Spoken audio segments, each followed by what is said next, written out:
আসসালামু আলাইকুম, সবাইকে অনেক স্বাগতম জানাচ্ছি। আশা করি সকলেই ভালো আছেন। আজকে আমি আপনাদের সবার সাথে কথা বলতে চাচ্ছি থাইল্যান্ড নিয়ে। থাইল্যান্ডে কিন্তু আমরা অনেক বড় একটি অপরচুনিটি ও সুযোগ নিয়ে এসেছি আপনাদের জন্য, সেটি কিন্তু visit to work. That means আপনাদের যাদের অনেক আগ্রহী আছে বা জানতে চাচ্ছেন যে কিভাবে আপনারা থাইল্যান্ডে গিয়ে ওয়ার্ক পারমিট ভিসা কনভার্ট করে প্লাস ওইখানে সেটেল হতে পারবেন, এইগুলো নিয়ে বিস্তারিত আজকে আপনাদের সবার সাথে কথা বলতে চাচ্ছি।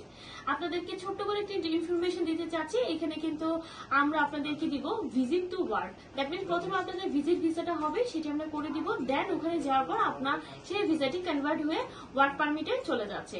দ্যাট মিনস আপনার এখানে কিন্তু প্রথম অবস্থাতেই আপনি ওখানে গিয়ে কাজের সুযোগ সুবিধা পাচ্ছেন। আর সব থেকে মজার বিষয় হলো এখানে আপনি কিন্তু ওয়ার্ক পারমিটটা পাচ্ছেন 5 বছরের জন্য।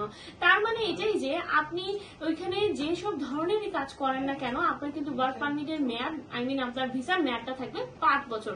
এটা কিন্তু একটা বড় একটা সুযোগ, যাতে করে আপনারা ওইখানে কাজ করে এবং সেটেলও হতে পারছেন এবং ফ্যামিলিও পরবর্তীতে নিতে পারবেন।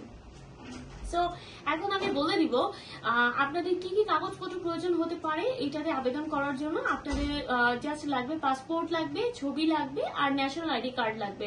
আপাতত 3টা জিনিস দিয়ে আপনারা আমাদের সাথে শুরু করতে পারেন, বাট আমাদের হাতে কিন্তু বেশ সময় নেই, কারণ আমরা ইতিমধ্যে অনেক ফাইল গ্রহণ করে ফেলেছি।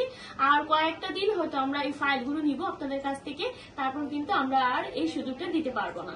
বাট আমি ছোট্ট করে বলে দিই এখানে কি ধরনের কাজ হতে পারে। এখানে কিন্তু হোটেল রেস্টুরেন্টের কাজ আছে। হ্যাঁ, যাদের কোনো অভিজ্ঞতা আছে তাদের জন্য তো খুবই ভালো একটা ওয়েলকামিং জিনিস।